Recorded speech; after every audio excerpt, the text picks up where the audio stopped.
There's a reality that many prefer to hide, a silent truth that hurts so deeply we'd rather not speak of it. But today we're going to address it with complete honesty. Not all adult children recognize the value of their parents, and this painful situation is not just a common family issue. It reflects a profound spiritual imbalance that the ancients were aware of long ago. You may have dedicated decades of your life to raising, protecting, guiding, and supporting. You may have sacrificed your own dreams, time, energy, and even personal happiness for your child's well-being. And yet today, you find yourself facing a coldness you didn't expect, a distance you can't understand, an indifference that completely disarms you. This absence of recognition is not a coincidence or mere bad luck. According to ancient teachings preserved in the writings attributed to Saint Cyprian, there exists an energetic pattern that repeats through generations, a spiritual dynamic that, once understood, can completely transform your relationship with that child who seems to have forgotten you. What I'm about to share with you are not just simple psychological tips.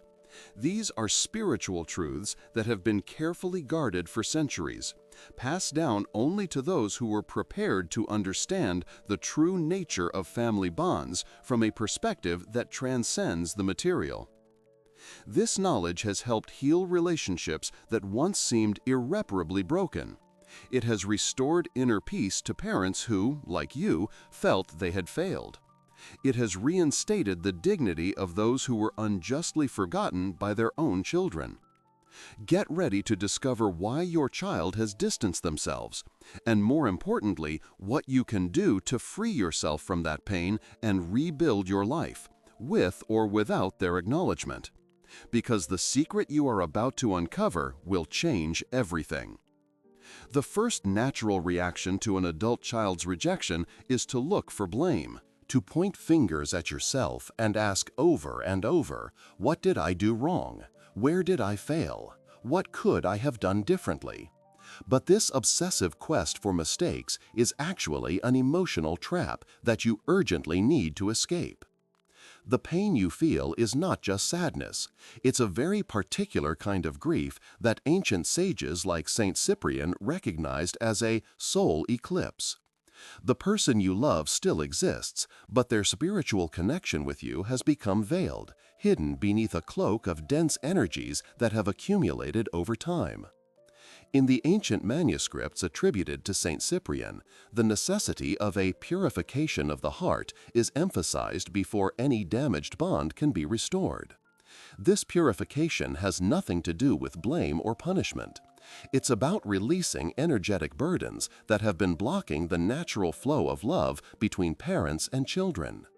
For centuries, the guardians of this ancient wisdom have used these teachings to help divided families find, if not physical reconciliation, at least a spiritual peace that allows them to continue their paths without the weight of resentment or bitterness. It's time to abandon the superficial view that only sees rejection and begin to understand the invisible threads that truly connect parents and children beyond words or gestures. Let's delve into this ancient mystery to uncover what is really happening in your relationship. There is something that ancient sages understood perfectly and that modern society has almost completely forgotten. The bond between parents and children is not merely biological or social. It is a connection that transcends the boundaries of time and space. In the writings attributed to Saint Cyprian, this bond is described as a cord of light that connects souls across multiple existences. This first revealing truth shows us that your relationship with your child began long before their physical birth and will continue long after this life. It's an eternal tie that can, however, become temporarily obscured when energies become unbalanced, creating the illusion of separation. In the ancient world, this knowledge was common. Families understood that tensions between parents and children weren't just simple personality conflicts, but manifestations of deeper energetic patterns that needed to be harmonized.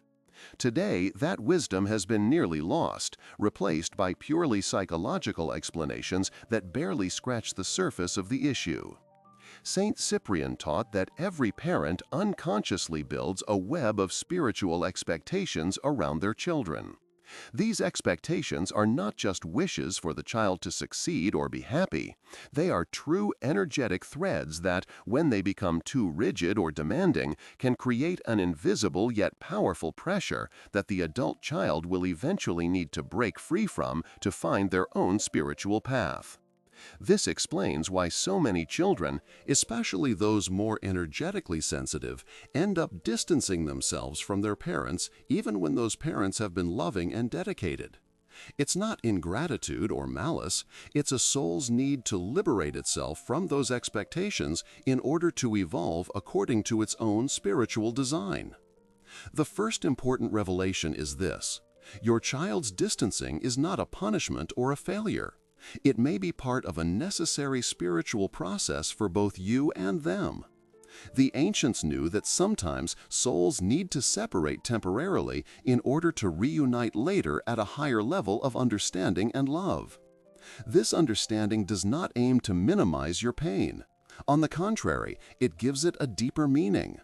You are not simply experiencing your child's rejection, you are undergoing a spiritual initiation that, if understood correctly, can lead to extraordinary inner transformation. Have you ever wondered why the distancing of a child hurts so much, even more than other losses? According to Saint Cyprian's teachings, this happens because the family bond operates on multiple levels of consciousness simultaneously. When a child pulls away, you lose not just their physical presence, but also a spiritual connection that nourished invisible aspects of your being. Now that we understand the true nature of the bond, we can begin to work with it in a more conscious and effective way. And the first step is to identify the negative energies that have accumulated in this cord of light that connects you. When an adult child emotionally distances themselves, most parents fall into the same psychological and spiritual trap, assuming everything is their fault. If only I had been more patient, if I had set different boundaries, if I had expressed my love in another way. This constant self-blame is not just painful thinking, it is what the texts of Saint Cyprian describe as a negative energy circle. This circle is not a metaphor. It is a true energetic structure that forms around your spiritual field, trapping both your emotions and your thoughts in an endless cycle of guilt and regret. Every time you think, "I should have done things differently," you are adding density to this circle, making it more powerful and harder to dissolve. Guilt is described in ancient texts as a prison of dark energy that you build brick by brick with every self-reproach. It's a mental space where peace does not exist, where every memory becomes evidence of your supposed failure, where every decision from the past is analyzed under a merciless microscope. But here's something fundamental you need to understand from the ancient wisdom. Being a parent does not make you solely responsible for your child's spiritual destiny. Every soul comes into this world with its own path, its own lessons to learn, its own karmic knots to untie. You were the vehicle for their arrival in this plane, their guide for a time, but you were never the owner of their spiritual journey. The ancients taught a simple yet powerful technique to begin dissolving this circle of negative energy. It's called the breath of acceptance. It involves visualizing each self-reproach as a dark cloud surrounding your heart. Then, with each inhalation, imagine that you are absorbing golden light that begins to dissolve these clouds. With each exhalation, you release the transformed particles back into the universe. Saint Cyprian taught that chronic guilt is actually a disguised form of spiritual control. It's as if you believe that if you punish yourself enough, if you take responsibility for everything, you can somehow change the outcome. But it doesn't work that way in spiritual laws. The past is not altered through emotional self-flagellation, and the present is not improved by living in constant regret. There is a fundamental energetic principle that states, what you resist persists, what you accept transforms. When you finally accept that both you and your child are following a spiritual script that transcends your current understanding, you begin to release those dense energies of guilt and resentment. Recognize that your child, as an incarnated soul, has the responsibility and the right to decide what kind of relationship they want to build with you in this life. Their choice reflects their evolutionary moment, their own internal trials, but it does not necessarily define who you were as a parent. Now that we've identified the first energetic blockage, let's delve into the next level: how material expectations create invisible chains that suffocate the parent-child relationship, and how you can begin to release them to allow energy to flow naturally between you once again. One of the most destructive mistakes a parent can make from a spiritual perspective is making their child's approval the center of their energetic universe.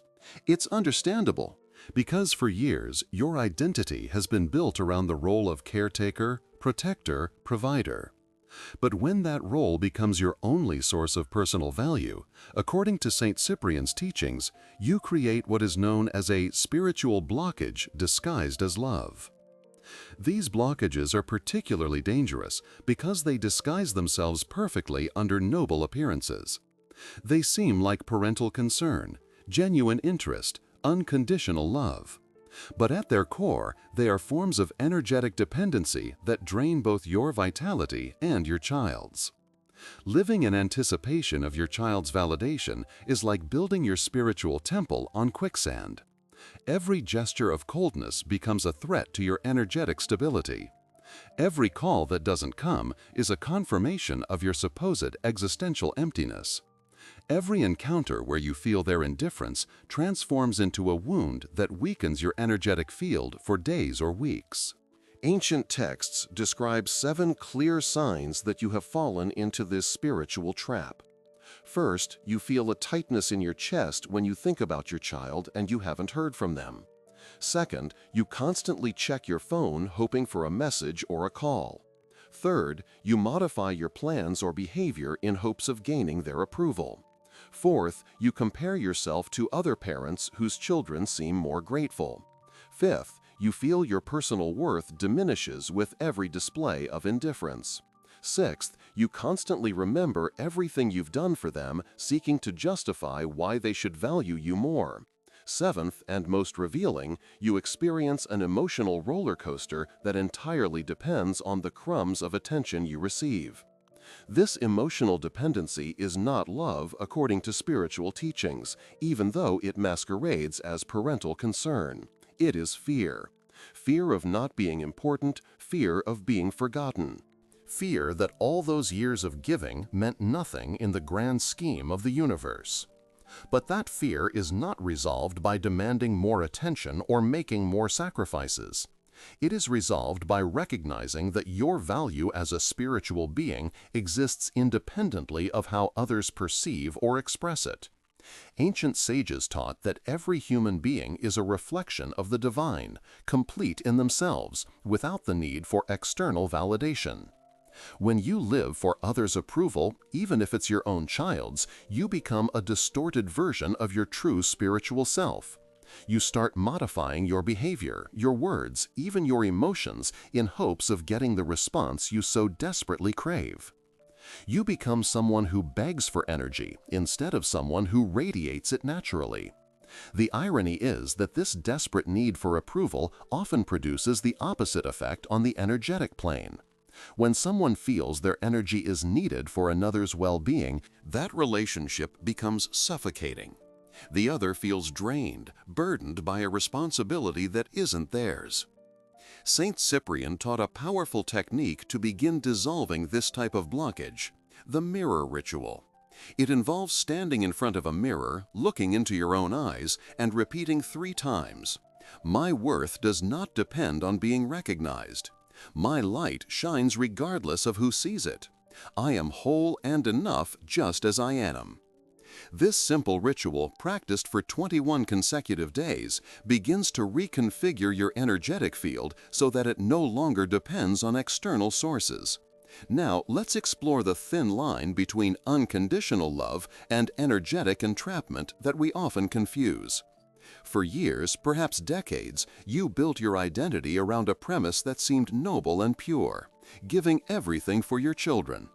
Every decision revolved around their well-being. Every personal sacrifice was justified by their happiness. Every offering was made without question because what matters is that they are okay. But there is an invisible line between generous love and what St. Cyprian called golden chains, those seemingly loving bonds that actually imprison both the creator and the recipient.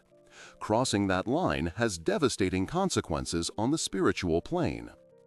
Ancient teachings explain that when you give without limits, when you systematically forsake your own energetic needs, when you become someone whose only function is to be a channel for others, something profound breaks in the cosmic balance of the family relationship. The problem is not in giving. The universe itself is a constant flow of giving and receiving. The problem lies in what ancient texts call the annulment of the inner divine being. When your essence, your boundaries, your legitimate needs as a spiritual being become permanently secondary, you cease to be perceived as a complete soul. You become a function, a resource, an extension of someone else's life. This dynamic creates a cruel paradox that ancient sages were well aware of. The more you give unconditionally without maintaining your own energetic center, the more likely you are to be perceived as an inexhaustible source that doesn't need to be nourished in return. Not out of malice, but because you established that energetic pattern from the outset. St. Cyprian taught a simple technique to identify where you've created these golden chains. It's called the heart map. Close your eyes and visualize your heart as a luminous center. From that center, observe what kind of threads or strings extend towards your child. Are they flexible, luminous threads that allow movement? Or are they rigid chains, tense cords, wires that painfully tug at your vital center? Golden chains often manifest as obsessive thoughts about what your child should do or feel, sacrifices that later generate internal resentment, help you give even when it's not requested or is rejected, intrusions into their physical or energetic space justified as concern, guilt you feel when you set boundaries or think about yourself. Healthy love includes the ability to say, from a spiritual perspective, I love you deeply, but I also respect the temple of my own being. I am here to support you, but not at the cost of my own energetic integrity. This is not a selfish position, it's a position of spiritual maturity. Because when you don't honor your own divine essence, you are teaching the universe that it's okay for others not to honor it either. If for years you were someone who never established energetic boundaries, who never expressed their own needs, who always said, it doesn't matter, what matters is that you are okay, then, inadvertently, you created a dynamic where your spiritual disappearance became normalized. Your child learned they could take from your energy without needing to nourish their own towards you. One of the most powerful techniques St. Cyprian taught to begin dissolving these golden chains was the ritual of invisible strings. You will need a white candle and a red thread. Light the candle representing your own inner light. Hold the red thread in your hands and visualize it as all those rigid bonds you've created. While holding the thread, say aloud, I release these ties with love. I allow you to be free, and I allow myself to be free. Our true bond does not need chains to exist. Then cut the thread into small pieces, symbolizing the transformation of the chains into healthier, more flexible connections. You are not cutting the love, you are cutting the dependency disguised as love. Now that we've begun to identify and transform these golden chains, it's time to delve into a deeper level, the karmic ties that may be operating in your relationship from ancestral times. There exists a form of attachment that many parents do not recognize as such because it camouflages itself perfectly under the guise of unconditional love. In the ancient texts attributed to Saint Cyprian, it is described as soul deaths or unresolved karmic ties. It is the compulsive need to be emotionally validated by your child as if your current happiness and even the salvation of your soul depended on it. These spiritual debts are not mere metaphors. According to ancient teachings, they are true energetic contracts that our souls have established through multiple existences. Sometimes the soul that is now your child may have been your father, your mother, or even your partner in another life. And the dynamics that were unresolved in those incarnations tend to repeat, seeking healing and balance. This karmic dependency is a subtle form of spiritual slavery because while you think you are loving, you are actually collecting. You collect in the form of attention, gratitude, recognition, gestures of affection. And when that energetic debt is not paid, bitterness, disappointment, and resentment disguised as sadness arise. It's crucial to understand that this is not true love. It is what the ancients called anxious soul attachment. And anxious attachment is nothing more than ancestral fear. Fear of repeating an abandonment that may have occurred in another life. Fear of being unable to fulfill your spiritual mission without the active participation of this particular soul. But that fear is not resolved by clinging tighter. It is resolved by understanding that both souls need to free themselves from these ancient contracts in order to establish a new relationship based on free love, not karmic obligation. Saint Cyprian taught a deep visualization technique to identify these karmic ties. It's called the soul journey. Sit in a quiet place, close your eyes, and visualize before you a violet light portal. This portal represents the entrance to your soul's memory. As you cross it, ask to see the true nature of the bond that connects you to your child. Don't be surprised if images or sensations from other times, places, or relationships appear. Observe without judgment. Do you feel there is something pending between you? Do you perceive that there's a repeating pattern? Do you notice a certain familiarity in the pain you experience, as if you have lived it before? The transformative question you must ask yourself is, who am I when my child does not give me what I expect? If the answer is nobody, I crumble, I become a ghost of what I used to be, then your spiritual identity is dangerously merged with that of another soul, and that violates the natural laws of spiritual growth. To begin to release these karmic ties, the ancients taught the ritual of mutual release. You will need a purple candle, the color of karmic transmutation, an amethyst crystal if possible, and a small bowl of water. Light the candle saying, "I invoke the light of transformation and divine justice." Hold the amethyst in your right hand and visualize it absorbing all the energies of desperate attachment, all the unmet karmic expectations. Then place the crystal in the water saying, "I release all ancestral debts between my soul and that of your child's name. I dissolve the contracts that no longer serve our evolution. I declare us free to love each other from freedom, not from obligation." This ritual, performed over 3 consecutive nights, preferably during the waning phase of the moon, begins to dissolve the densest karmic ties, allowing a lighter and freer relationship to emerge if it is meant to exist.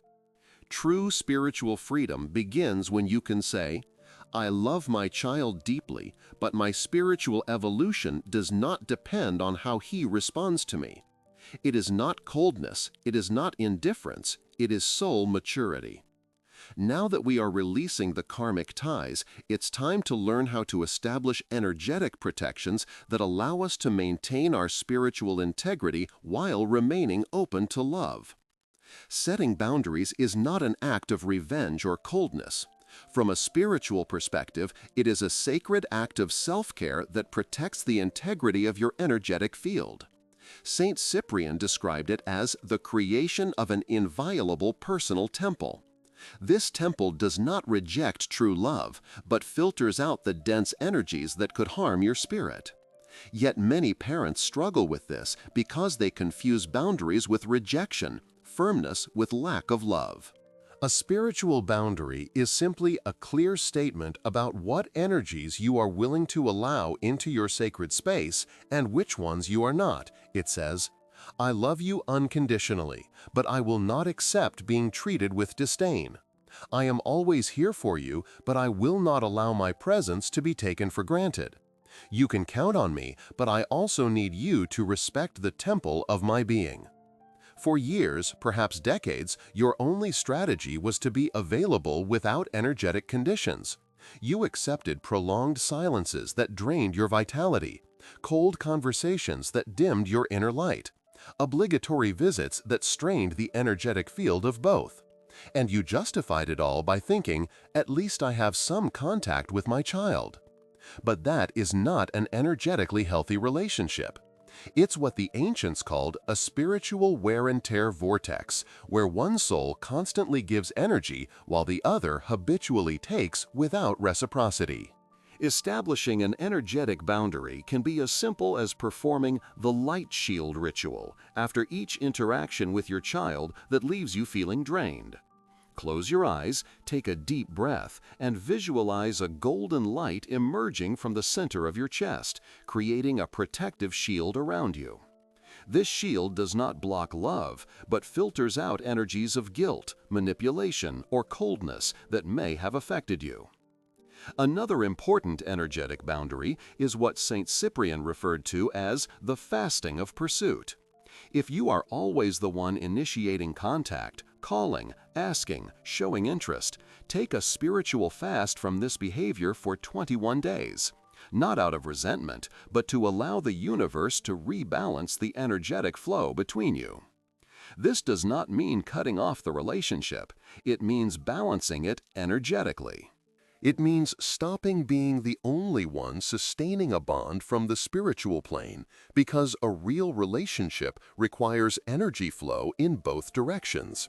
And if only one person is investing vital energy, then there is no relationship. There is unilateral dependency. Guilt will arise, of course. You will tell yourself that you are selfish, that you are abandoning your child, that a true parent does not set conditions. But those thoughts are the result of centuries of conditioning that has distorted true spiritual laws.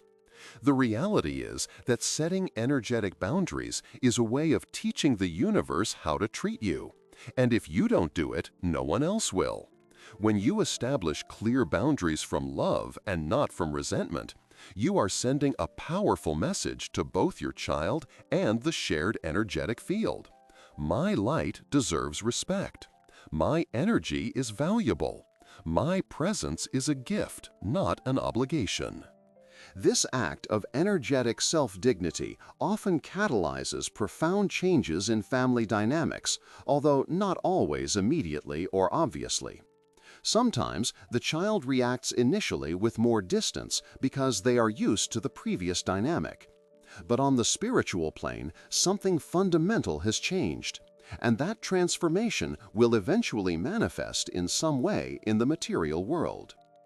Now, let's explore how to completely release the expectations that create invisible but powerful energetic contracts between you and your child. One of the deepest sources of suffering in family relationships is unmet expectations. St. Cyprian described them as spiritual shackles. That silent hope that one day your child will recognize everything you did for them, that at some point they will say thank you, that they will finally understand the magnitude of your love and sacrifice. But these expectations, no matter how legitimate they may seem on the human plane, can become true energetic bindings that keep you imprisoned by a future that may never arrive. Each passing day without that recognition accumulates like a spiritual debt that goes unpaid, leaving you with an increasing sense of emptiness and cosmic injustice. Here's a hard truth to digest from ancient wisdom. When love becomes an expectation of return, it ceases to be pure love and transforms into an energetic contract. A contract that the other person never consciously signed, but that you silently collect every time you don't receive what you expect. It's unfair, I understand. After so many years of giving, you feel you have a spiritual right to expect gratitude, acknowledgement, reciprocated affection. And emotionally, that right exists. But energetically, that expectation becomes what the ancients called an anchor in murky waters, a weight that prevents you from advancing in your own spiritual evolution. Saint Cyprian taught a powerful technique to identify and dissolve these expectations. It's called the contemplation of unpicked fruits. You will need a quiet space and a piece of paper. Write at the top, "What I expect to receive from my child and never does." Then, without censoring yourself, jot down everything that comes to mind. The calls they don't make, the thanks they don't express, the recognition that doesn't come, the gestures of affection you long for, the visits they don't make. When you're done, read what you've written, and for each expectation, ask yourself, does my inner peace really depend on receiving this? Does my worth as a spiritual being diminish if this never arrives? Then, in a symbolic but energetically powerful act, burn that paper as you recite, "I release these expectations to the transformative fire. I do not need them to be at peace. I transmute expectation into acceptance. I transform demand into freedom." Authentic love is not a transaction. It is a natural emanation of your divine being. And that emanation must arise from freedom, not from your need. If your child shows you affection because they feel spiritually indebted, it's not real love. If they come to you out of karmic obligation, it's not a genuine connection. Inner peace comes when you can say from the depths of your being, "I gave my best with sincere love." Now their response no longer defines my worth or my spiritual tranquility. It's about no longer living in expectation and starting to inhabit your complete present in peace, even if it hurts, even if there's no perfectly closed chapter in this life. Letting go of expectations is not giving up, it's liberating yourself, as the ancients taught. It's about reclaiming the energetic space you had mortgaged, hoping for a recognition that may not come in this life. And what happens to the love you feel? It doesn't disappear, it transforms. It becomes what Saint Cyprian called love that flows freely, a feeling that no longer needs reciprocity to exist, that does not demand return to remain alive. And in that reclaimed space, in that energetic field freed from suffocating expectations, you can find yourself again, rediscover who you are beyond your role as a parent. That rediscovery is the next step in our ancestral healing journey. When the relationship with an adult child becomes distant or painful, a fundamental question arises that many parents fear to confront. Who am I beyond my parental role? For decades, your vital energy has been entirely organized around caring for, protecting, guiding, and supporting your children. It was noble, it was admirable. But according to spiritual teachings, it may have caused an imbalance in your own development as a soul. Being a father or mother is a beautiful and important part of your spiritual journey, but it cannot be your entire journey. Before assuming that role, you were a complete being, a soul with divine purpose, with particular missions, with unique gifts that may have been set aside while you dedicated yourself entirely to parenting. Now, when your child's silence occupies too much space in your energetic field, when their coldness generates more pain than the joys of your present, it's time to turn your gaze inward to your sacred self. Not to blame yourself for anything, but to reconnect with aspects of your divine essence that have temporarily fallen into shadow. Saint Cyprian taught that reclaiming your spiritual identity is not selfish, it's fulfilling your true purpose. It means asking yourself, what connected me to the divine before becoming a parent? What spiritual talents or gifts did I possess that I no longer express? What were my soul missions before all my energy was channeled into the family? At first, the answers may not come easily. After so many years primarily living for others, you may have disconnected from your own spiritual compass. But that initial emptiness is not a tragedy. It's a sacred invitation, an invitation to rediscover yourself, to reconnect with aspects of your spiritual being that had been put on hold. A powerful technique for this rediscovery is what the ancients called the meditation of the divine inner child. Sit in silence, close your eyes, and ask yourself, what was I passionate about as a child before the world told me who I should be? What made me lose track of time because it connected me to something greater than myself? Those childhood passions often contain clues about your true spiritual nature, your innate gifts, your soul purpose. Perhaps you love to draw, or tell stories, or build things, or be in nature, or help others in specific ways. You don't need your child to call you to feel spiritually complete. You don't need their hug to have a good day from the soul's perspective. You desire it, of course, but it's not essential for your spiritual well-being. What's essential is that you begin to treat yourself with the same tenderness and dedication that you directed exclusively toward others for years. Becoming a complete soul again is not a betrayal of the love you gave to your children. It is an act of cosmic justice toward yourself. There is a profound difference between immature love and the love of ancient wisdom. The former is impulsive, possessive, and clinging. It believes that loving means never letting go, even when holding on causes pain to both parties. But wise love has learned something fundamental through multiple incarnations, that not everything can be saved with affection, that there are relational dynamics that, if not changed, only generate mutual wear and tear of the involved souls. Wise love recognizes energetic boundaries. It understands that some silences are not temporary pauses, but decisions made by souls for their own growth. It knows that waiting indefinitely can be an elegant way of refusing to accept the divine plan as it is unfolding. And more importantly, it knows that loving does not mean clinging. Sometimes it means knowing when to let go. Saint Cyprian taught that letting go is not abandonment. It is not coldness. It is not revenge. It is respect for the free will of the other, even when that free will takes them away from you. And it is also respect for yourself, for your right not to live depending on another soul's emotional decision. A powerful technique to practice this loving release is what the ancients called the blessing of the wings. Visualize your child as a bird that needs to fly freely. Extend your hands in front of you and visualize them perched there. Then raise your hands saying, "I bless you in your flight. May you find your own sky. I release you from my expectations. I love you enough to let you go." This form of love requires extraordinary inner strength. It means being able to say, "I love you enough to allow you to follow your own spiritual path, even if that path does not include me in the way I expected." It is the purest love that exists because it is not contaminated by fear, need, or control.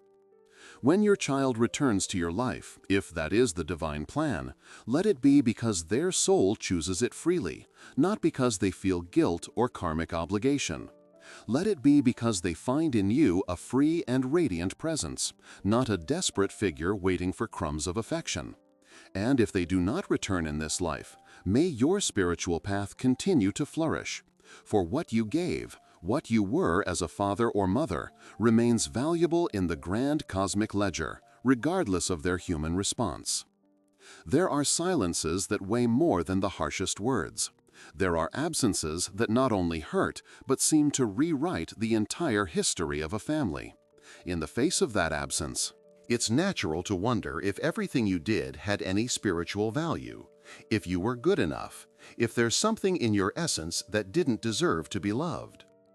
But those questions, while understandable, arise from an ancestral wound, the false belief that our worth depends on the gaze of another, even if that other is our own child. The liberating truth that Saint Cyprian conveyed to those suffering from this kind of pain is profoundly simple. Your inner light does not need witnesses to shine. Your story, your dedication, your love, your sacrifices, all of that exists and holds meaning in the spiritual plane regardless of whether someone recognizes it in this life. You are not less important because your child doesn't say so. You do not lose your spiritual dignity because someone doesn't see it. The day you understand this, something fundamental changes within you. You become stronger, calmer, more authentic. And paradoxically, from that place of inner strength, you can love better because you no longer love to be seen. You love because it is part of your divine nature. Many parents live trapped in the romantic and dangerous idea that love can conquer all, that if you love enough, the other will change, understand, and return. But that is not mature love. It is illusion according to ancient teachings. Mature love accepts reality as it is, not as we would like it to be. Real spiritual growth comes when you allow yourself to let go of the myth of omnipotent love and begin to build a more loving and honest relationship with yourself and the universe. A relationship that does not depend on whether your child returns or not, because you have already returned to yourself, to your essence, to your original light. And that light, which has always been there, can now shine brighter than ever.